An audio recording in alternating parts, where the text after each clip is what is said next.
Greetings. Bienvenidos a todos. My name is John Bell, and I'm very happy to be here this evening. I'm the director of the Ballard Institute and Museum of Puppetry at the University of Connecticut. And assisted by my colleague, Emily Wicks, we are presenting this evening our spring puppet forum, Tito Matos and Puerto Rican Culture. Tito Matos, the late Tito Matos, who passed away in January, reinvented the Afro-Puerto Rican singing tradition of plena and was celebrated in San Juan after his death by a procession that featured music, stilt dancing, and giant cabezudo portrait masks, which are related to the field of puppetry. This forum is going to feature Pedro Adorno of the puppet company Agua Sol y Sereno, Maria Quintero, a professor of cultural studies at the University of Puerto Rico, Emmanuel Santana, a pupil and friend of Tito Matos, and Luis Beltran Alvarez, a University of Connecticut doctoral student in political science. We are very pleased that this event is co-sponsored by UConn's El Instituto, Institute of Latino,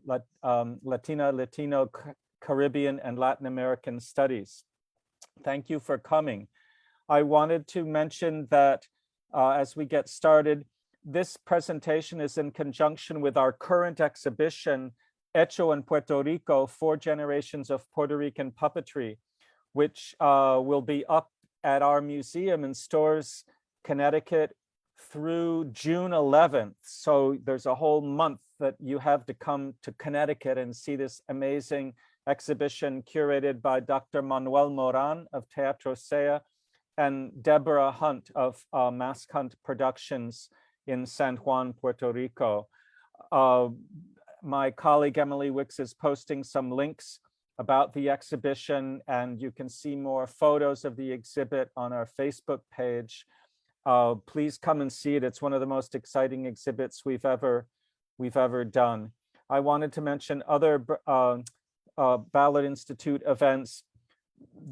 Our next exhibition will open July 1st. It's Maurice Sendak and the World of Puppetry in conjunction with the Sendak Foundation. And as you can imagine, it's about Maurice Sendak's work in the world of puppetry, not only where the wild things are, but all sorts of other aspects of his engagement with the material world and performance. Also, in conjunction with Columbia University, we're hosting 2 of events about epic literature and puppet theater. One is next Wednesday, May 18th, The Departure and Death of Atsumori, about Japanese epic puppet theater. And then on Wednesday, May 25th, epic and puppet theater from India. We'll be screening a film about Ram then. And there's more information on these events. I believe that my colleague Emily is sharing that in the chat columns in Facebook and in our Zoom webinar. We're working on our summer events, and we'll be posting information about those soon. If you would, we're happy to present this free programming online, as well as what we do in person. If you'd like to make a contribution to this programming, which we're trying to make as free and as accessible as possible, please feel free to do so on the link that Emily is sharing with you right now. So thinking of Tito Matos and Puerto Rican culture, I remember years ago when I was in Puerto Rico, and I think I first met Maria Quintero, she described to me the death about the death of Ismael Rivera, the great musician, and she explained to me the amazing procession in San Juan that took place after he died. And for me, this was an important introduction to Puerto Rican culture, the important role of music in Puerto Rican culture, and the way that artists such as Rivera have played important roles in defining Puerto Rican identity. And when I saw footage of the street procession for Tito Matos, I thought excuse me, it reminded me of what Maria had explained about the funeral of Ismael Rivera. And this combination of cabezudo masks and that whole tradition of mask and puppet performance in Puerto Rico, which our exhibition shows so amazingly well, made me think of this continuity of culture and the particular situation of Puerto Rican culture and history and identity and politics, which all come together in so many different aspects of music and art and other areas. But I don't know that much about it. I would like to introduce to you now our four forum participants who are going to come on the screen right now. Very good, thank you. And I'll just introduce you one by one. Maria Quintero Rivera is an associate professor at the Masters in Cultural Agency and Administration and the Interdisciplinary Studies program at the University of Puerto Rico in Rio Piedras. She obtained her doctorate in social history from the University of Sao Paulo in Brazil, and her research areas are in cultural criticism in the Hispanic, Caribbean, and Brazil, cultural politics, and contemporary arts in Puerto Rico. And I'm going to just make that a short introduction. Pedro Adorno, in the blue area with the cabezudo of Tito Matos behind him, is a co-founder and artistic director of Agua Sol y Sereno. He's a theater and film director and works as an actor, visual artist, educator, and stiltman, zanquero. Agua Sol y Sereno, founded by Pedro and his wife Katy Vigo in 1993, is a nonprofit organization that promotes the development of Puerto Rican experimental theater and the democratization of art to all sectors of the population. It links artistic work to social reality through pieces exploring a broad aesthetic range, parades with stilters and big head, cabezudo puppets, workshops, and community residences. And actually, there's a big exhibition of Agua Sol y Sereno's work up right now in San Juan. Luis Beltran Alvarez is from Aguadilla, Puerto Rico. He earned his bachelor's degrees in political science and sociology from the University of Puerto Rico in Rio Piedras, and a master's degree in philosophy also there. He's currently a PhD candidate in political science and political theory and comparative politics at the University of Connecticut. And his research interests are political subjectivity, social movements, decolonial feminism, anti-colonialism and decoloniality, anarchism, populism, philosophy of race and racism, and discourse theory. And finally, Emmanuel Santana is a plenero, an artist born and raised in Santurce, Puerto Rico, which is where Ismael Rivera is from. A friend and pupil of Tito Matos, he is also part of the organizing collective Plenazos Calajeros. He also participates and works together in La Goico Community Workshop, an organization dedicated to the empowerment, solidarity, and democracy of the community of Santurce.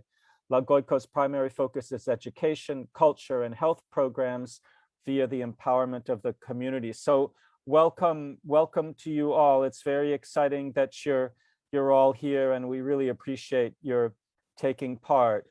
We thought we'd ask each of you to talk about Tito Matos and Plena and Puerto Rican culture and your own experience with him or about him. And we thought we'd begin with a short video from Agua Sol y Sereno about that company's work with and about Tito Matos. So, and then we'll go to Maria and Emmanuel and Luis, and then have a discussion with all of you. And if people watching through our webinar or on the Facebook session want to ask questions or comments, please feel free to, and we'll try to incorporate them. So as you can see, hablamos inglés, but that shouldn't, maybe that's not a problem. We'll see. So we'd like to go to Pedro to introduce this, the video. Pedro, welcome. Gracias, John. Thank you, Ballard Institute, for this invitation. It's an honor for us to be here with Luis, Maria, Emmanuel, with you. And really, it's the first time for myself to have the opportunity to talk publicly about this intense process we've been in a week, gonna be 4 months of that giant loss for all of us. As a Puerto Rican, as a human being, as a friend, brother, and sisters of culture and many different activism for make better this country and make peace and justice possible for this country. And Tito Matos is somebody really important. And now you're gonna see a small video. I wanna thank Omar Camilo, who did it and made it, editor and recorder. And also thanks to the collective of Agua Sol y Sereno, Tania, Kenneth, Kike, Cristina, Alba, Paola, Kathy, and Julio, Israel, many of them who were there helping me, because I don't know how I did that one, because I really was not completely there. And I'm really happy to show that. And also thanks Omar Torres from Ruizberry Cultural Center, who was the person who provided the possibility to show this video for hundreds and thousands of people during that many events in honor of Tito Mato. Let's see the video.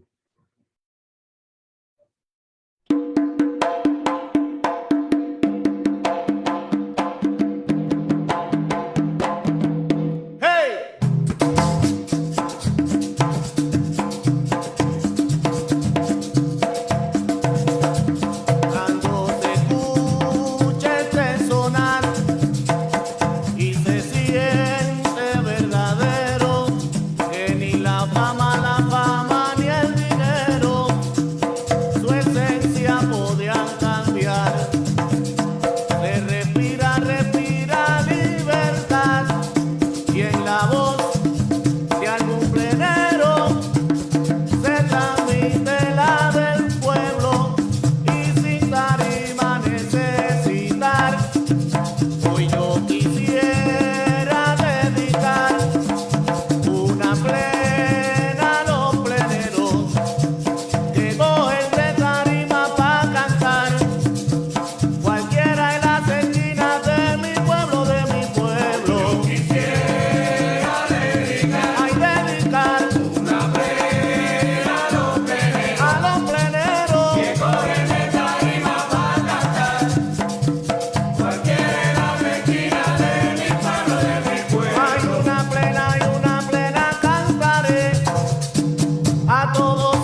al día de su muerte se pintaba de alegría. El pueblo desconcertado lloró, cantaba y reía. Thanks, Pedro. I know you for this great film. I know you want to talk more about this. One thing I'm thinking of is that many people in our audience, which you probably already have thought of, won't necessarily know what plena is. But thank you for your thoughts about Tito Matos and Puerto Rican culture. And hello. Yes, we can hear you. Okay. First of all, I have to mention some of the people who was with me there. Also, I saw Pedro Ivan, Jan Soto, Arturo. As you saw, many people in the community, kids, students, joined the Pepe Mache for do this cabezudo for Tito Matos in 2 days. And I want to honor that. I want to say hi to Mariana, Marcelo, first of all, and also my dear friends, Ricky Pons, Ricardo Pons, Willy Cubero, Joxan Ramos, Noel, Johnsy, and all many others planeros who were always with him and been doing this 4 months of events honoring and remember the legacy of Tito Matos.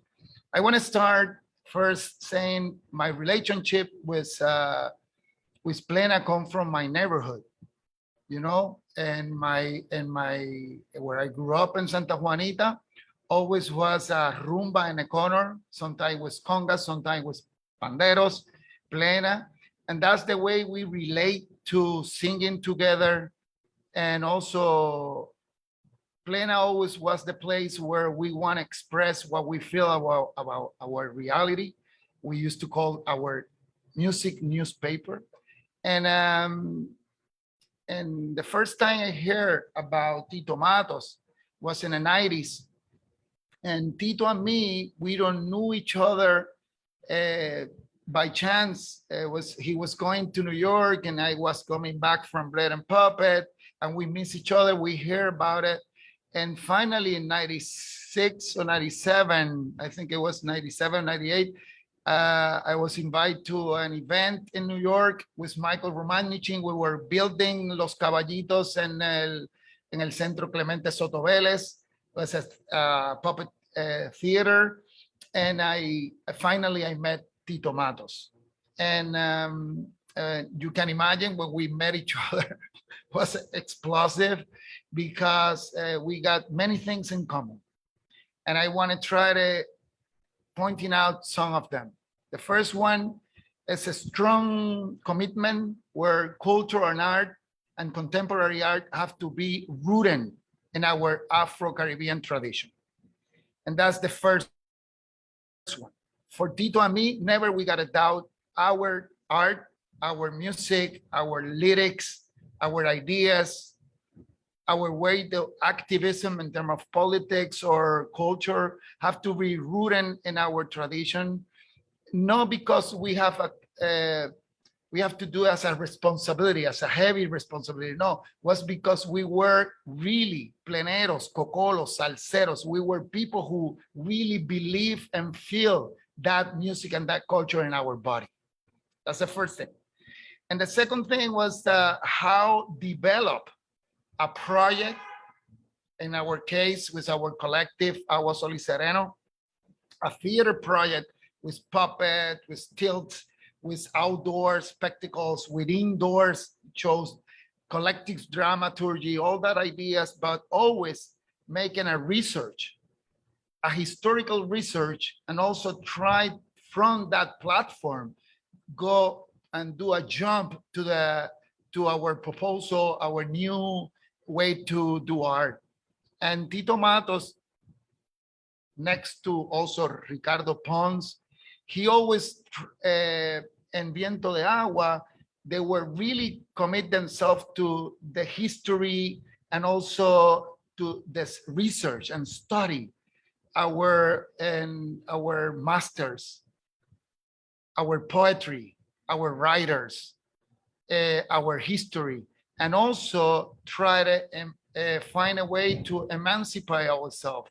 Also fighting against the colonial system, fighting against every injustice of the Caribbean, and connect ourselves with the rest of the islands of the archipelago and the Caribbean. That was really important for him too. But also we got a stronger connection in La Comparsa, it's mean in the parade, in our traditional parade, because Tito Mato have a beautiful relationship with his hand drum, yeah, and he was a virtual, an amazing virtuoso player, drummer, and that was my relationship with my two sticks, with my stilts, mis zancos, and it was amazing for me find a person who can play exactly what we need, or what my body and my stilting need. I mean, how I relate to the movement in carnival on stilts. And John Bell know me since I'm 17, how much I love stilting. And I learned stilting with bread and puppet, but also we start looking for our Mocojombos tradition in the islands and Virgin Islands, and also how many stilters we got in our own carnivals in Ponce, en Aguada, en el Carnaval de San Juan, en la fiesta. And then was that relationship between a drummer and a dancer, where really connect us as a brothers, because he can play in a way nobody else can play before to me. And it's really emotional for me, that because he was really strong, but also because he was paying attention all the time. And also I never find a musician and a theater person beside probably Kathy Vigo and our group and Agua Sol y Sereno with Julio and Leslie, where be few hours in the sun, in the really hot sun and the heat in the Caribbean. And he never was looking for the shape. He never was looking for the end of the parade. He want to play until the end, like we're going to die that day. Like he really played until he couldn't more. And sometimes he did in la Fiesta de la Calle San Sebastián, our traditional carnivals in Old San Juan, he used to play with us. And then after that, he was running to the stage to play for 2 hours more. And sometimes I was worried about his voice, because he gonna perform with Viento de Agua, Una Máquina Insular. And I was worried about that. He said, don't worry, I'm here for the parade. And he was loud, the loudest one, the more enthusiastic one. And that is really strong, because many people who we play for, and happened to me also with Pedraza, Ramon Pedraza, and Emmanuel Santana, who did a lot of parade with us.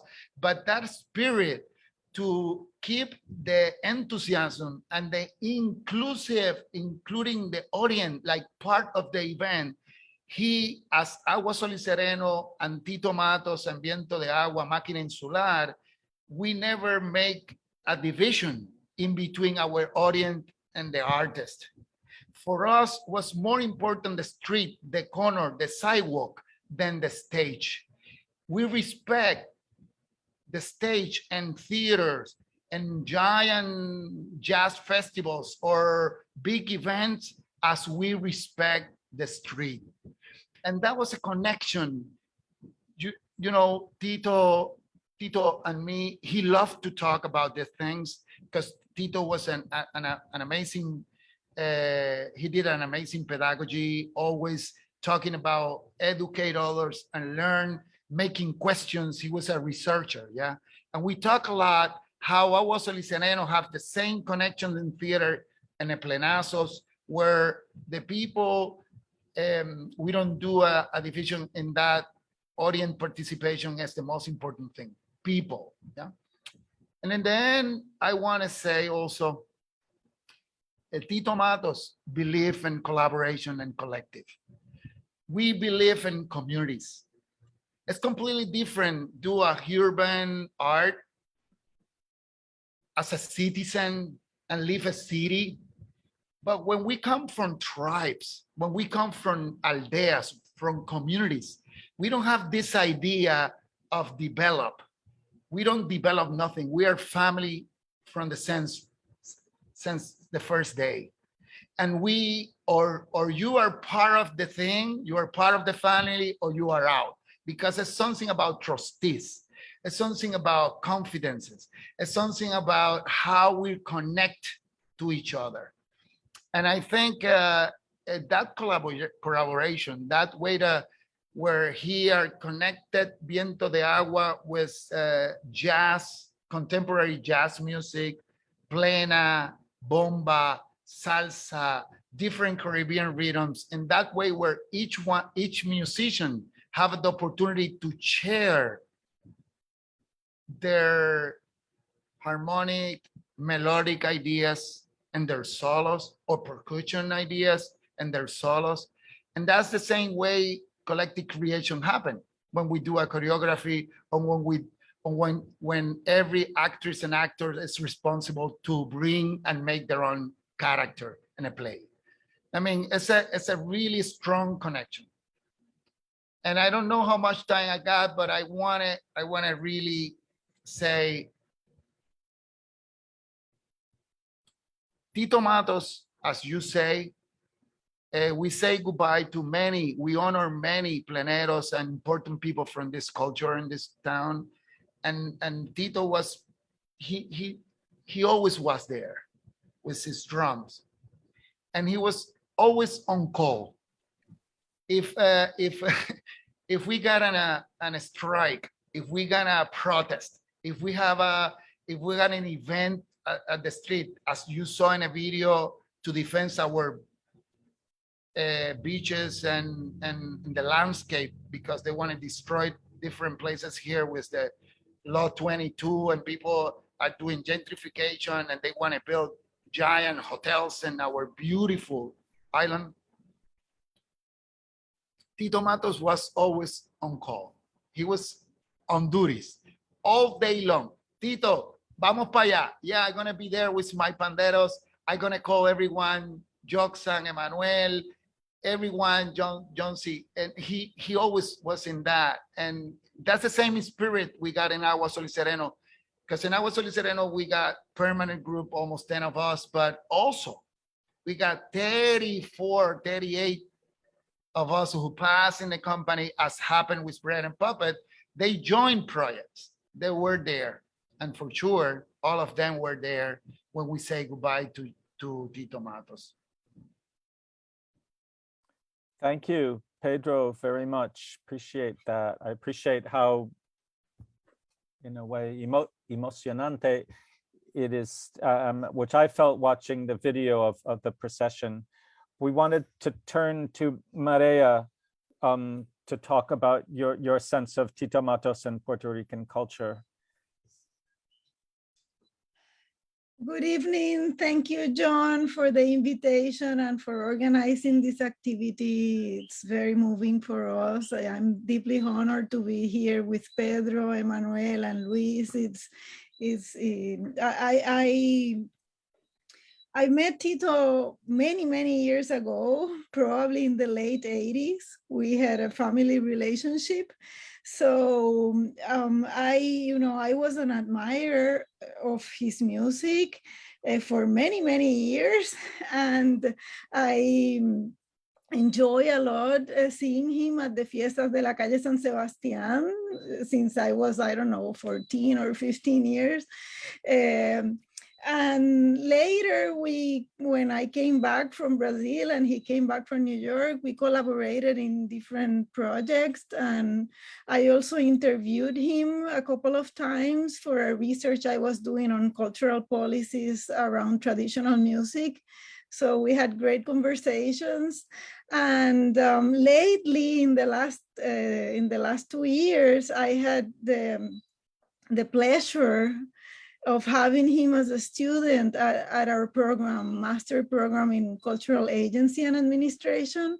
It was an honor really it was not only an honor to have Tito as a student, but it was a pleasure because he was he had so much experience to share, and he was very generous, sharing this experience with our students, sharing with everyone. And also he was a great reader. One of the courses he took with me is cultural theory. And, he took the time to really stop and read and participate, and he was a great thinker. So after that, we started, as part of his participation in our program, we started a project around the legacy of Ramon Lopez as a cultural thinker. So we were working on this project, and it was very moving for me and for all the students on the program. He's passing away. It still is very challenging to speak about him. So thank you for having this. I wrote some ideas I want to read. I entitled them Tito Matos and the Gift of Generosity. Everybody who knew Tito, anyone who saw him in action, whether as a singer or percussionist in the street or on big stages, as a community organizer or as a graduate student, will have no doubts that Tito had a powerful gift. A gift that manifested itself in many different ways, like the masterful touch that his hands produced on the panderos. But it was not only a musical, artistic, or intellectual gift. He had a unique gift of people, what we say in Spanish, don de gente. In his beautiful essay entitled El Arca de Noé, the Noah's Ark, Puerto Rican critic Arcadio Díaz Quiñones develops a reflection on the gift, el don, and comparates it to poetry, understood as an enduring spiritual good that does not end, un bien entrañable espiritual que no termina. Arcadio makes an inventory, a catalog of the gift he received from his teachers, from artists, from writers. To name them and evoke them is to inscribe them in a collective memory. His essay is an invitation to build our collective archive, a sort of Noah's Ark with the memories of the gifts that we have received, and, quoting Arcadio, that have sustained us through a long history of colonial humiliations. In one of the last essays that Tito wrote as a student of our program, he made use of Arcadio's metaphor and referred to La Casa de la Plena as an ark of Plena's collective memory. Located in an abandoned public school that was rescued and renovated by the Taller Comunidad Lagoico to serve as a cultural center, La Casa de la Plena is the culmination of a long history of immersion in what Tito called La Brega Plenera. It is a significant part of his immense legacy, an offering to his community and to Puerto Rico. As Arcadio points out, receiving a gift also implies the responsibility to return it, to share it. This reciprocity builds community ties, and Tito more than fulfilled the call to cultivate and share the gift he had received. With a great sense of humility, but at the same time with great courage and audacity, he reinvented the Plena tradition. I would like to highlight 4 instances in which it seems to me that Tito, together with all his collaborators, brought about important transformations in the Plena tradition, infusing it with new community energies and making Plena a living, pertinent tradition, a cultural practice that builds community and make front to the political and social challenges of our daily life. These 4 instances are, in the first place, los plenazos callejeros. I will talk a little about that, and Emmanuel would talk more about it. His educational work. In the third place, his work to enhance the memory of the Plena and honor the legacy of his predecessors. And finally, La Casa de la Plena as a place to build this memory and envision the future. When Tito returned to Puerto Rico in 2003, after a decade in New York, he had not only played with the main plena groups in Puerto Rico and New York, but he had also created, together with Ricardo Pons, his own musical project, the group Viento de Agua, an innovative proposal of extraordinary quality. As if that was not enough, for his extraordinary skills as a percussionist, he was continually invited by the most outstanding jazz performers in the country. It could be said that he was at the peak of his musical career. However, and without abandoning it, he devoted his energies to the task of reviving plena as a community practice. The plenazos callejeros, street plenazos, arose spontaneously in 2004 at the initiative of Tito, together with his life partner, Mariana Reyes, and his friend, Richard Martinez. For about 7 years, they were celebrated once a month in different towns in Puerto Rico and even in the diaspora. Plenazos are community gatherings where professional and amateur musicians get together to play, sing, and dance plena. They constitute an intergenerational meeting space in which knowledge is transmitted and exchanged. In plenazos, there is no separation between musicians and the audience, becoming an open school for everyone who wants to come with their panderos, including children and young people.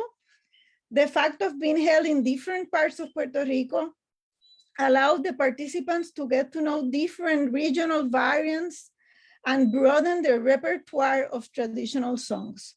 In these ways, the plenazos became spaces to investigate musical traditions and preserve the memory of plena. There is an extraordinary documentary that Mariana, together with Tito, did. And at the end, I will share the link in the chat because it's available in YouTube. The second example of how Tito contributed to reinventing our plena tradition is his educational work. Although the plenazos, as I explained, have a strong educational component, Tito developed different formats and contexts to transmit his extensive knowledge of the plena to the new generations. He always conceived his percussion workshops as a space that was not limited to teaching rhythm patterns or techniques to play the pandero, but also address the meaning of the plena in our culture and its social and political context. It seems to me that the emphasis and dedication that Tito showed in the workshops for children in the last decade had something to do with the birth of his son Marcelo, who I believe is 8 years old now and continues his father's legacy. 2 weeks ago, I had the privilege of witnessing 2 plena workshops led by Marcelo, one at the Puerto Rican Conservatory of Music and the other at the Festival de Claridad. Marcelo also inspired Tito to create an album of children's music entitled Sonidos Primarios, which is an extraordinary piece. During the first months of the pandemic, when we were all locked up in our homes, Tito created a series of free online workshops for adults and children. And he had Marcelo as his help, connecting hundreds of people, not only from Puerto Rico and its diaspora, but from various countries in the world. In an essay about this experience, Tito emphasized that this educational work has been mounted on the shoulders of his predecessors. And I quote, "I must say that this virtual initiative did not come out of nowhere. For more than 30 years of participating in plena and bomba movements with teachers such as the anthropologist Ramon Lopez, the plenero and founder of Los Pleneros de la 23 Abajo, Roberto Cipriani, Juan Gutierrez from Los Pleneros de la 21, and Professor David Gonzalez from UPR, I learned that cultural agency and teaching Afro-Puerto Rican genders is a work that has to be done on a daily basis. And I'm gonna share also the link so you can watch to these workshops. These acknowledgements leads me to the third aspect that I want to highlight, and that is the importance that Tito always gave to guarding the memory of Plena and honoring his predecessors. A beautiful example of this is the Plena Cangrejera project, a multidisciplinary street exhibition that pays tribute to the history of the Plena of San Mateo de Cangrejos, Santurce, which also have a web portal, extraordinary web portal. I will also share the link with musical samples and interviews. Since the exhibition was installed at the headquarters of Lagoico, Tito made monthly musical presentations of the exhibition, paying tribute to his elders. Another ritual to honor our cultural ancestors arose spontaneously from the collaboration between Tito, the pleneros of his group La Máquina Insular, and Agua Sol y Sereno, whom they have accompanied for many years in their comparsas on the San Sebastian Street Festival. Over the years, Agua Sol y Sereno's comparsas have been reinventing the tradition of the Fiestas de la Calle San Sebastián, a festival that have also been very special place for Tito and the Plena community. A few years ago, Agua Sol y Sereno began to pay homage in their comparsas to people with deep roots in the community. During the pandemic, the comparsas were reshaped once again to pay tribute to three outstanding artists and cultural agents who died during the pandemic. These were the artist and former political prisoner Elisan Escobar, the Plena musician Héctor Atabal, and the artist and Plena researcher Ramon Lopez. Tito was the musical soul of these tributes. It is still very difficult to accept that less than a year later, we had to pay him posthumous tribute in a very moving comparsa and huge Plena gathering. Finally, I want to return to La Casa de la Plena, installed in Lagoico, a community project of love and commitment to which Tito, together with Mariana, dedicated himself body and soul since the passage of Hurricane Maria. Tito was happy and proud of having been able to set up a beautiful space that would house the collection of records, books, and crafts related to the Plena that Ramon Lopez had left him. In addition to Ramon's collection, La Casa de la Plena hosts posters by Puerto Rican artists and extensive numbers of panderos and other musical instruments. La Casa de la Plena was the culmination of a long journey, but Tito conceived it also as the beginning of new projects. Let me conclude by quoting at length a paragraph from Tito's essay, where he expresses part of the agenda that he envisioned for the coming years. And I quote, "All this struggle, toda esta brega, also presupposes the creation of new spaces for conversation, dialogue, and negotiation, so that our actions make visible the problems and possible solutions to issues inherent to the practice of Plena, but even more so to the Puerto Rican community and society in general. In this sense, La Casa de la Plena is not going to be satisfied only with talking about the ancestral legacy of the Plena, but we also must address today's problems, racism, violence in general, but particularly gender violence, the invisibility of many people, the ways in which our island is being recolonized and we remain silent, and how can we unite our local practice with that of the diaspora.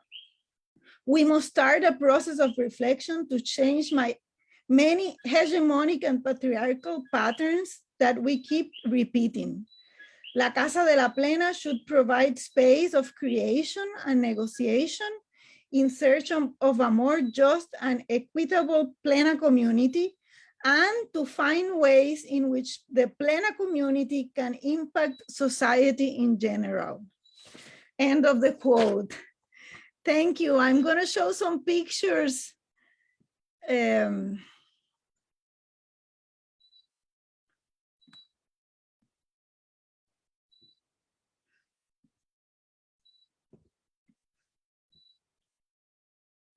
Briefly, some pictures of Tito in the Fiestas de la Calle San Sebastián before the comparsa starts. This is Marcelo in his workshop. It's a photo by Ricardo Alcaraz. He posted that on Facebook. Beautiful picture of Mariana and Marcelo giving his workshop. This is the exhibit, Plena Cangrejera, where Tito is doing his musical circuit, paying homage to Héctor Atabal. The comparsas of Agua Sol y Sereno at the San Sebastian Street Festival. And these are the comparsas that were made during the pandemic in honor of Elisan Escobar, Ramon Lopez, and Héctor Atabal.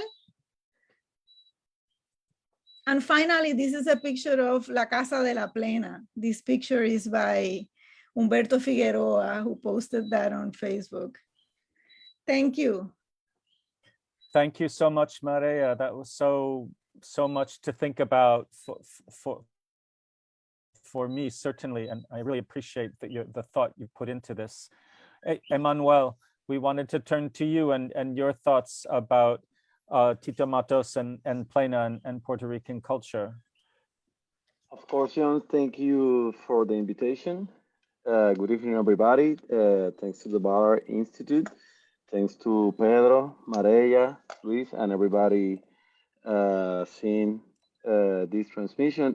First of all, I want to say that English is not my first language, so I have something that makes it difficult for me to communicate, and also that I feel that it is still very recent, the loss of Tito Matos, which was very dear to me and to many of us. So I'll try my best to talk about Tito. I met Tito on Santurce. I am from Santurce, and he's also from Santurce. We studied in the same school, Colegio San Vicente de Paul, on Parada 23, Santurce, Puerto Rico, Parada 24. In Santurce, Puerto Rico. And Tito didn't came from a family that were renowned for their musical tradition as I am. So we have many things in common that attract me very fast to him. Tito was a person that everywhere he went, he made community. He was able to make community and make family. So he didn't came from a renowned family of the Plena tradition, but he made it himself. He took me as we call I call him father, mi pai in español, and he called me son, hijo, and that's what's very special for me. Between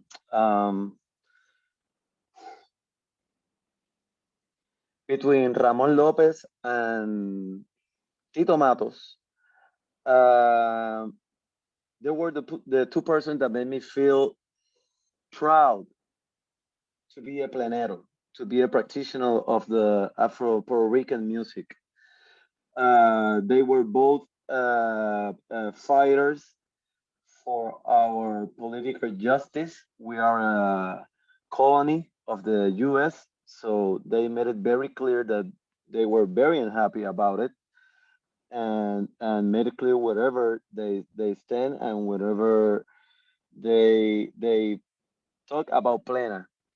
They went as far as saying that Plena is the answer to the US invasion to Puerto Rico. uh, Tito were person that were transcended. I don't know if that's the the the word in English. He lived in New York. He's from Santurce. He moved to New York, and he went back to Santurce. He made it very clear that his time in New York in the U.S. mainland was very important for him. That was uh, very important in the way that he was able to find a new way to make his voice worldwide. There he met many of his best friends. There he founded his musical group called Viento de Agua. Uh, Tito was a plena virtuoso, but even though he was a plena virtuoso, he was always available to play with whoever was up to play with him. He was very inclusive in that way. That's something that Pedro mentioned earlier. He was very emotional about passing the information. Plena is mostly uh, music that comes from oral tradition, and it has not been really very documented. So he was very worried about that, and he made sure that everything he knew, every experience he had, he didn't hold it back for himself. He made it available to whoever were kind enough to hear him, and that's very kind of Tito. Um, Tito was a family guy, as I said it earlier. He didn't came from a renowned family of the Plena tradition, but he made his own family. He made Ricardo Pons his family. He made Joxan Ramos, Guillermo Willy Cubero, Luis Figueroa, uh, not only from the Plena tradition, but from many other traditions, and many other cultural arts, like Agua Sol y Sereno. Pedro Adorno was his brother. He was very emphatic about that.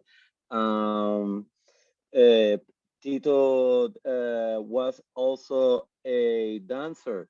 He danced contemporary dance with some of the best dancers in the island.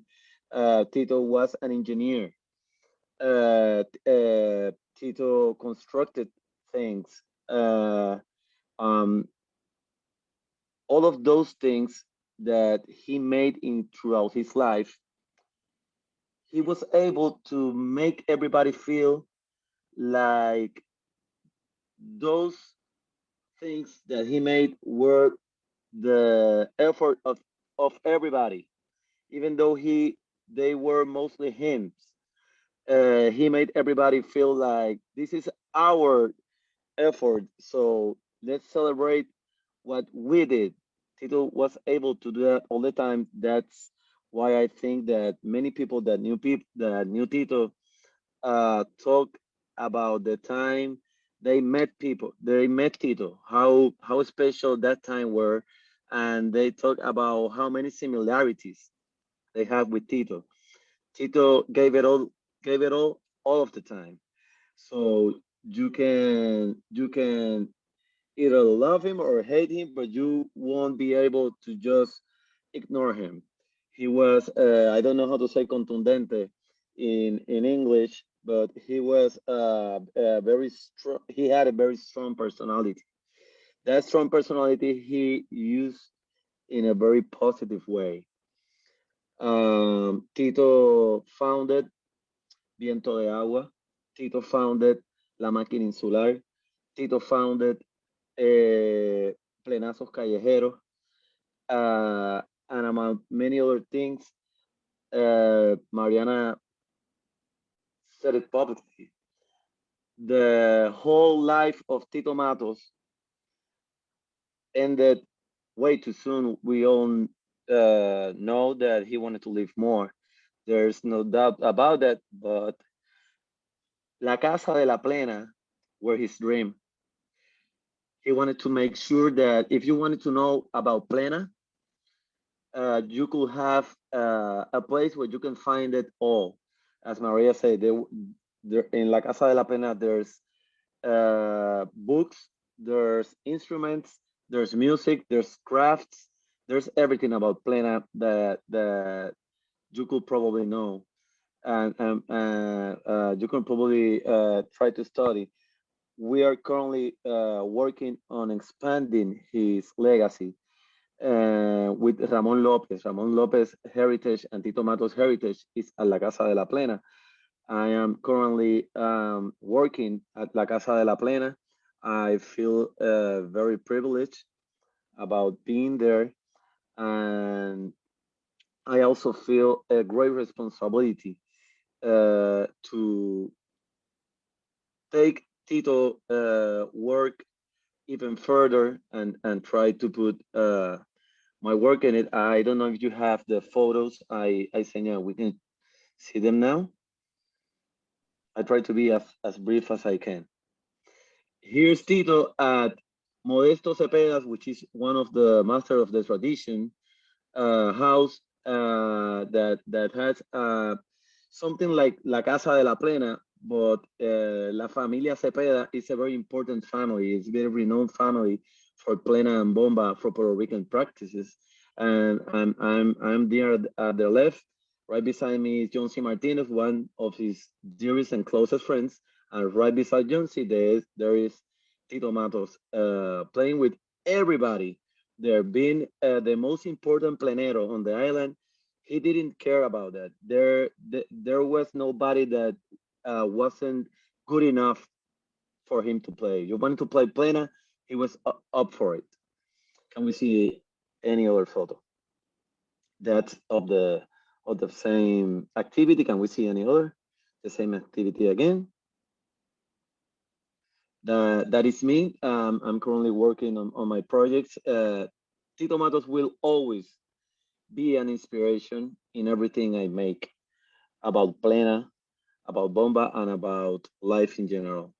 We can pass that photo also. That is Ramon Lopez.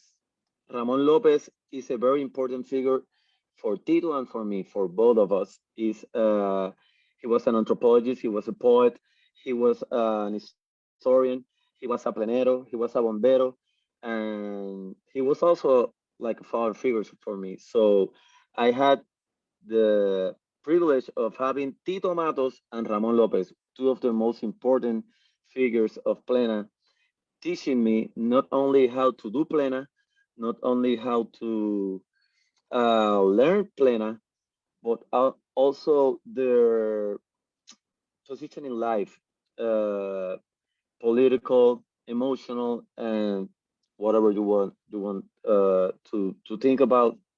They were there for me all the time. So I feel that this type of encounter like we're having right now is part of duty that I have that I'm really proud to have. If we have any other photo that you want me to talk about, yeah, that's a workshop I did at Taller Tambuye uh, for women.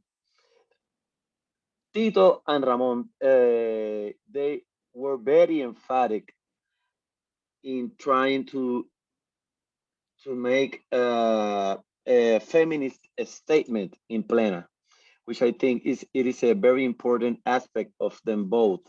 We live in a patriarchy, and Plena is not the exception of it. So most practitioners of Plena are men. They were very emphatic that we should try to work around that, and that is their influence in me. I were able to go to a feminist group and tell them what the information I had from them, pass it on to this feminist group called Colectiva Feminista en Construcción. So those are opportunities that I receive directly from the opportunities that Tito and Ramon gave to me. Do we have any other picture? We're good with the pictures. I think that I'll resume my participation saying that if if there's any way that I can think that Tito Matos wanted to continue his legacy, his heritage, is La Casa de la Plena. We are currently there. We're available. We're open to make contact with the rest of the world with the most the most serious duty and love for what we do, and we want to express it to every corner of this world. Thank you. Thank you, Emmanuel. You're welcome. Thank you very much. That's appreciate learning from your perspective. Now, we wanted to turn to Luis Beltran, our colleague from University of Connecticut. Thank you very much. And it has been a very emotional night and very interesting. And also, for some reason, I think when I wrote this, I didn't know that I was going to close. But in some way, it's interesting that I have been thinking collectively about Tito and about Plena. I have been learning from this experience of inviting Emmanuel to be part of this activity. And I am very grateful for him to be here. And also grateful to percussionist Jerry Luis Guzman that basically makes us the connection. But he is a percussionist from Ile, a group in Puerto Rico, an artist. And I learned from that experience talking with him about what is Plena. And what I see when I asked him, is Plena is the blues of Puerto Rico. And from there, we started to think and talk. And so I was going to read what I wrote and start with a quote of Tito Matos in the documentary I think Maria is going to bring. And it says, de lo que se trata es de rescatar la esquina. And it's interesting because Pedro started to talk about the streets and the corners. And from there, I made my reflection. No, I didn't met Tito Matos directly, but I met him directly from our friends in common and my artist friends. So I can talk about how my friends talked to me and how the people of Puerto Rico reacted to his passing. I can take all these positions, but it will be unjust and inaccurate to talk in their name and their relationships. So instead, I might talk about observations of his collective work, the legacy he left us socially, and how this can be observed as a politics of culture and the living. Plena is the music of the struggle, how the Puerto Rican people talk about their happiness and sorrows, and how we fight through oppression. Tito Matos was a teacher and an artist. He knew that what was necessary as a teacher was to pass on his art of struggle and to retake the corner, la esquina. But for that, what turns out to be a birthday party, he transformed it into a social project, Dos Plenazos, to retake La Esquinitas. It was the organic replication of what happened in 2004 in his birthday, to retake the spaces left by the time. No, the Plena is the music of resistance, the memory of resistance. It was created by the marginalized people, the racialized Puerto Rican and brown and Black people who work under the US sugar corporations. With Plena, the workers discharge, criticize, politicize their damn lives. For Tito and the anthropologist Ramon Lopez, La Plena was a piece of the collective music, a cultural product of the people. Tito Matos knew that.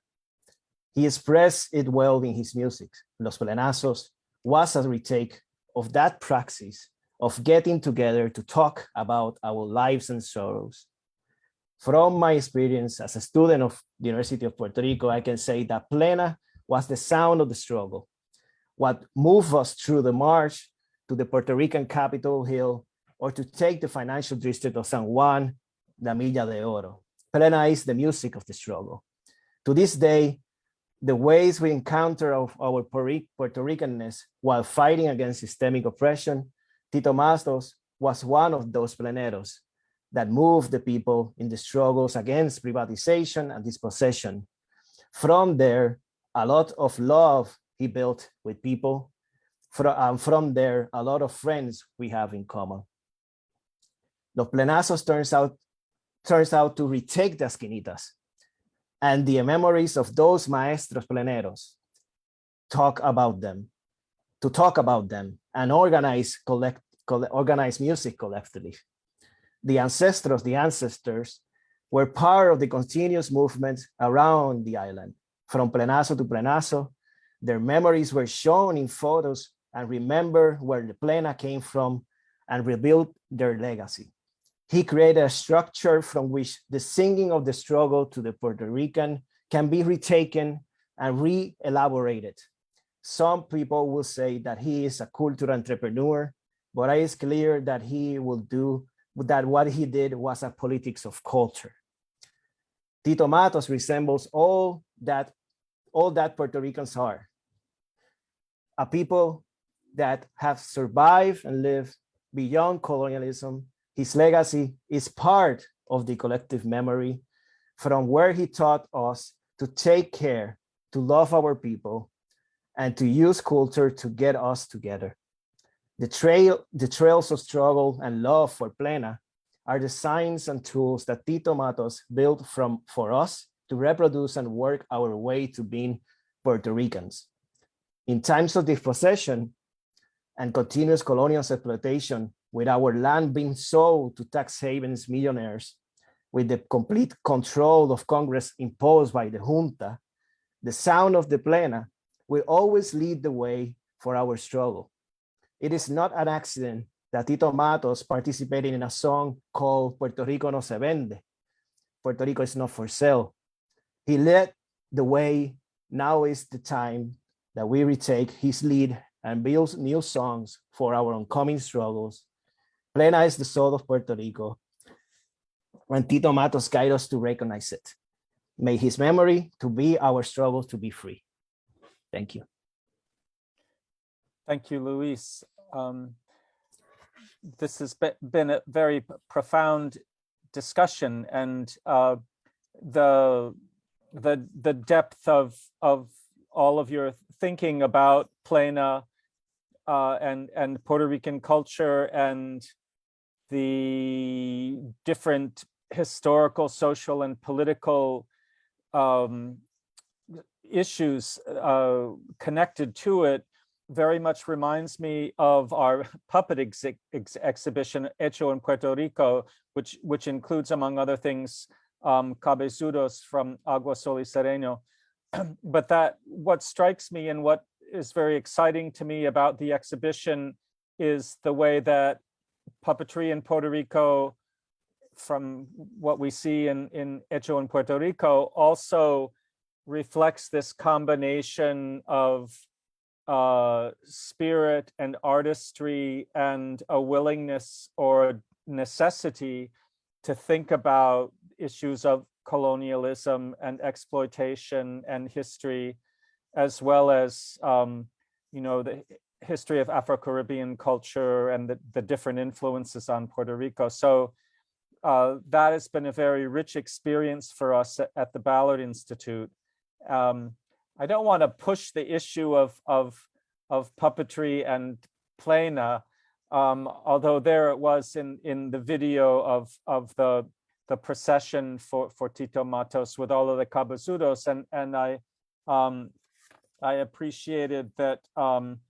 I think that thinking of the picture of Ramon Lopez that Emmanuel shared with us, I believe that there was a cabezudo of Ramon Lopez that we saw in one of Pedro's photos. So maybe maybe just to think about puppetry, I could ask Pedro and all of you about the importance of honoring figures like Ramon Lopez and Tito Matos and others through the art of this very traditional art of cabezudos, which come from Carnival. And also, I wanted to invite you to ask each other questions. And if we have questions from the audience, we can entertain those. But anyway, I wanted to ask Pedro about cabezudos and plena. First, before we call it puppetry, we call mask making. Yeah, and mask making is really important because they have the center of our bigger figure of our carnival, which is the Vejigante. Vejigantes de Ponce, paper mache ones, and the ones made in Loíza, la fiesta de Santiago Apóstol, and an old tradition in Loíza with cocoa. Yeah, coconut. And it's really important to talk about this because I don't remember one parade, one carnival, one event or protest. Agua Sol y Sereno use other kind of music, as Luis explained, was only plena. And I remember in some kind of tourist event, they want to incorporate other music. And we are open to talk and exchange ideas from Brazil, Dominican Republic, Cuba. Yeah, sure, it's a part of the Afro-Caribbean heritage. But for us, we cannot move and dance our puppet if it's not plena there. And it's so strong, the plena in our case, and also in the Puerto Rican history, then even for advertising, even for other purpose, you never listen plena, because plena is a music from the oppressed, it's a music from justice, that you cannot use it with other purpose. We got other music in Puerto Rico, probably salsa or reggaeton, and you can use that to put lyrics about whatever you want. But in plena, you have to talk about a community experience and how our pueblo, how our people being defense and defense their ideas. And plena is really profound connect. That means in every show from Agua Sol y Sereno since 93, Tunku Tuntum, Marea Alta, Marea Baja with William Cepeda, and every spectacle we've been doing, always plena and also bomba is there. For me, it's a connection. It's impossible to talk about carnival, popular culture, popular festivals, stilting, dancing, and different kind of parades without talking about plena. But also la plena is the music from the workers, for women and men are fighting for their rights, and people who are defending their landscape, their land, their ecologic system. That means it's really profound. And people like Tito, in a way, he put in new contents to the 21st century ideas in the last 30 years.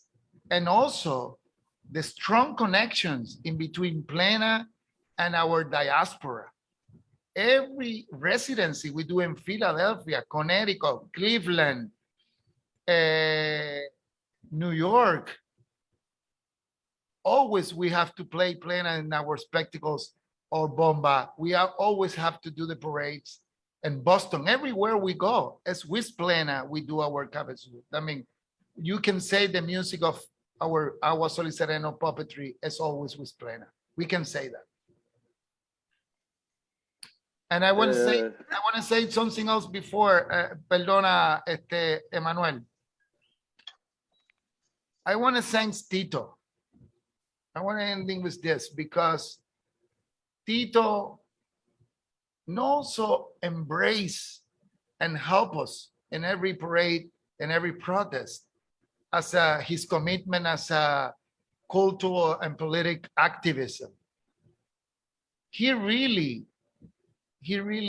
give us a special love to our theater group, then we were looking always for connect with that tradition, but because he invent his own family, he include Agua Sol y Sereno, our family, our daughters and granddaughters and grandson, everyone to be part of his place.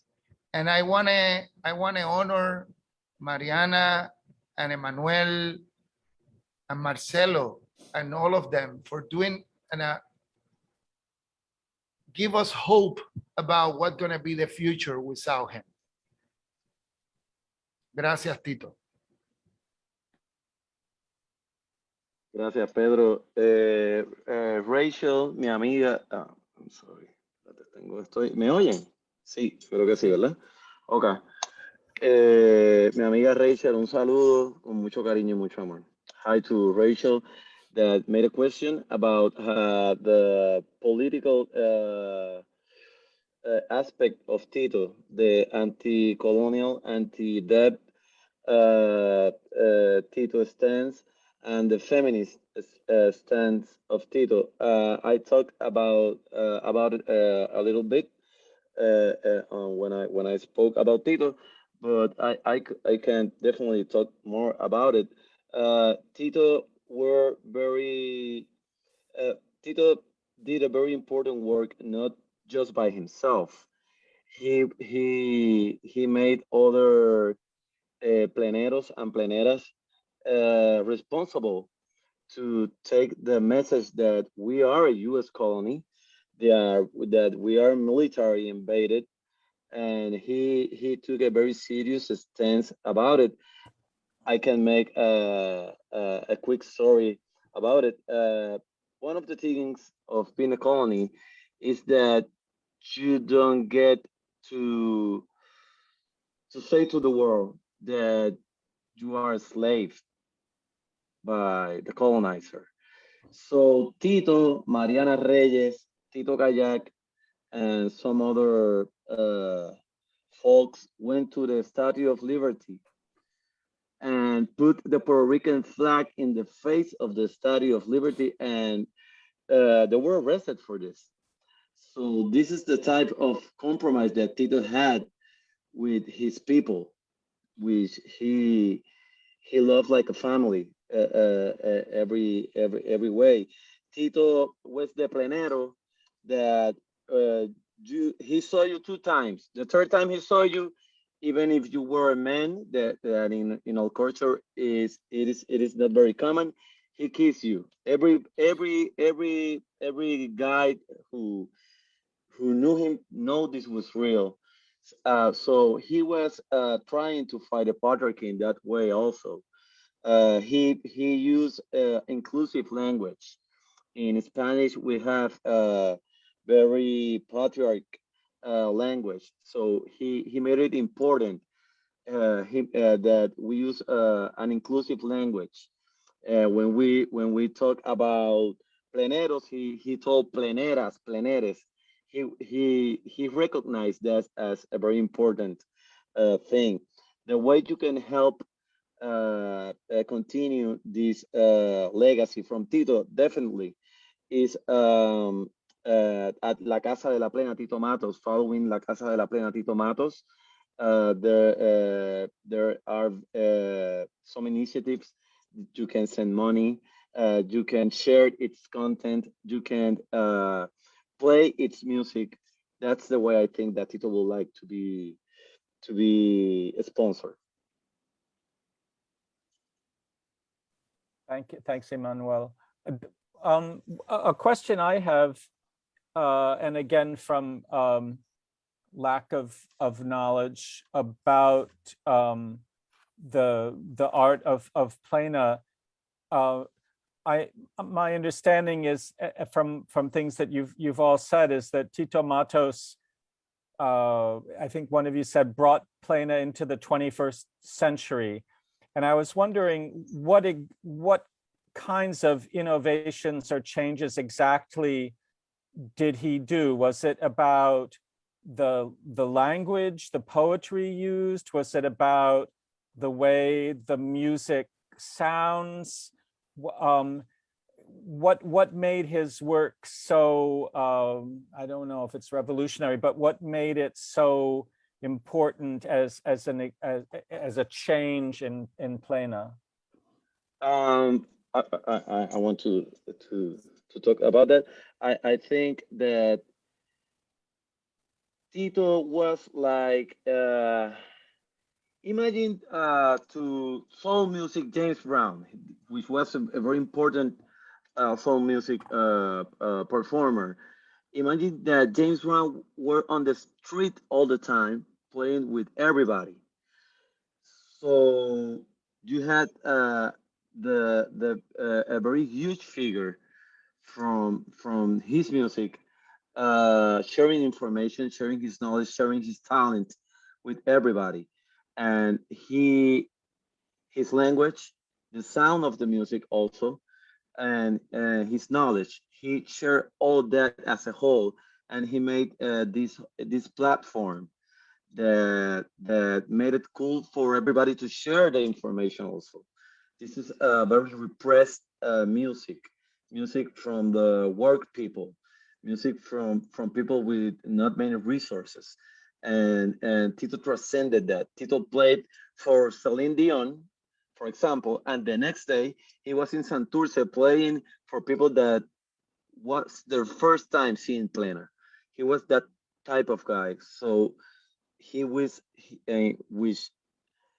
is very important because he had this powerful personality, and as I said earlier, you either love him or hate him, but you can't ignore his presence in a room. He had a very strong energy about him, so that's what I think make him that special. I would like to say that he was very open for experimenting. When he was invited by jazz musicians, that they invited him because he was a great percussionist, but he was open to dialogue with other languages of music. So he was open to innovation in music, but as I said before, he was an innovator also in the ways of making music, not only in the musical language itself, but in the context, in the ways of getting to the people, and in his relationship with Agua Sol y Sereno, I think is also a result from that, that open mind to be part of a performance.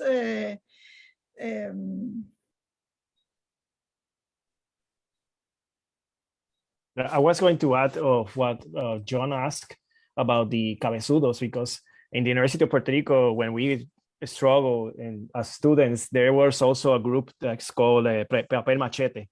And so Papel Machete is also another group that is relevant.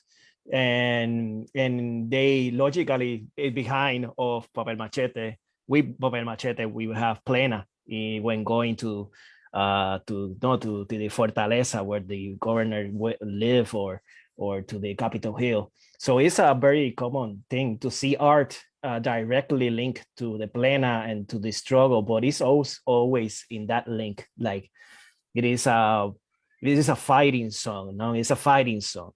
And from there, my first music of struggle are behind Plena. El vino se va acabando, porque la torre se lo está acabando. En vez de vino, tomaran malta, esos recortes no harían falta. And always Plena. I know like 5 or 6 songs behind of Plena, and always is linked to the art and to the music, and especially cabezudos, and it's part of us. I want to add that the work of John, he got something else about this. Not only he know be original, let's go back to the origin. And as a historian, as a person who pay attention in the roots, and how always every tradition reinvent in different moments of the spirit of time, he always he wanted to really experimental things, but always he was experimental coming from the tradition. And that's something in the contemporary art or contemporary music. A lot of people want to do a new thing, but it's imitating something from outside. It's not walking to inside. And for me, in terms of music, relating to jazz, to contemporary music, and also to other traditions we got here in the campesino music or other kind of music, even commercial salsa or whatever, he always tried to find that way to connect to roots. And always he was really worried about that. You want to innovate, you want to be crazy, you want to be creative, yeah, but first you have to know your tradition.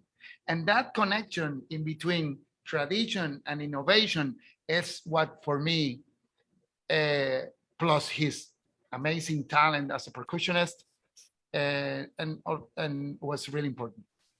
What you're saying, Pedro, reminds me a bit of your own work with cabezudos. Like my sense of the history of cabezudos, especially in Spain, as more carnival figures, caricatures of different ethnicities and races, which is really complicated. But it seems to me what you have been doing with the work that we see behind you right now is to change that form, in my understanding of it, so that it talks particularly about important figures from Puerto Rican culture and history. So I see, regarding what you're saying about Tito Matos, the same sense of history and changing history for the present. I wanted to add thinking of what Luis was saying, that Papa Machete is represented in our Hecho en Puerto Rico exhibition. So if you fly to Connecticut to see the exhibition, you'll see the work of Papa Machete and Agua Sol y Sereno and many other groups. Other people might have more things to say at this moment. And I wanted to acknowledge that Celiana Matos, Tito's daughter, was watching this. So it's great to have her here. Eliana, mwah. Great. If we have folks in the audience who want to ask questions, we could entertain those. Otherwise, we're sort of coming to the end of the time that we had allotted for our conversation. Are there maybe, final thoughts that you wish to share about Tito Matos and Puerto Rican culture with us? Everybody's been quite eloquent already. I think I would like to say thanks to the Ballard Institute for having the sensitivity, for having the open mind to recognize a figure as Tito Matos. It talks lots of you guys. So thank you so much for this opportunity. It's a great honor for us to be with you, and it's been a great honor for us to have this exhibition, which has been so rich in so many ways. I noticed that Oscar Velasquez Martinez says, after Tito's efforts to place the plena in the same place of other types of music, it became the most requested musical genre for most public and private activities. Okay, thank you, Oscar.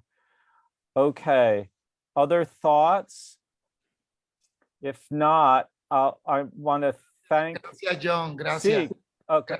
Just, I would like to say that we're really proud to have had Tito as part of our our cultural ancestry, and we will, we will try hard to keep on with the projects he had. I know many people is into this. So thank you, Tito, and thank you all of you. Gracias, John, por este encuentro y por hacer una conexión with puppetry and music, which is really important for us. But in a special, I say in the same way, Maria and Emmanuel, and also we have the group of my class of this year of the La Clase de la Maestría, where was the class I give to this program, the master degree in cultural awareness. And Tito was in my class this semester, and all the group, we keep always an empty chair for whole months, for whole the semester, keeping in memory of him. And for me, been really moving, talk about him like always. And we want to try, and we for sure commit ourselves to keeping his name. Gracias, Tito. Seguiremos en tu nombre. Gracias, Mariana, Marcelo. Thank you. Thanks for the depth and range of this conversation, talking about the music and puppetry, and also with Luis and Maria, thinking about the intellectual and scholarly issues connected to Puerto Rican culture and history. I think that's one reason why we appreciate El Instituto at UConn for co-sponsoring this event. It's been a great pleasure to talk with you all, and I want to say I hope we could do this again. As I mentioned earlier, our Hecho en Puerto Rico exhibition is on display through June 11th. We'll hope you can come and see. This talk will be online on our Facebook page and our YouTube channel if you want to share that with other folks. And as I mentioned earlier, we'll have our next event next Wednesday, which will be about it'll be about epic and puppet theater in Japan, actually. So thank you again, everybody. And unfortunately, when we end the webinar, we can't hang out our participants afterwards. Yeah, Emmanuel. Can I have to sing something from Tito. I think it is important. Thank He you. says, somos la fuerza y reventar, sabrosura y conciencia, tradición que se reinventa. Nosotros somos la plena. Thank you. Thank you. Gracias a todos. Gracias. Muchas gracias. Thank you, John. Thank Thank you you, very Maria, much. Thanks Pedro. to everybody watching. Manuel. Thank you, Emily Wicks. Ciao. Gracias.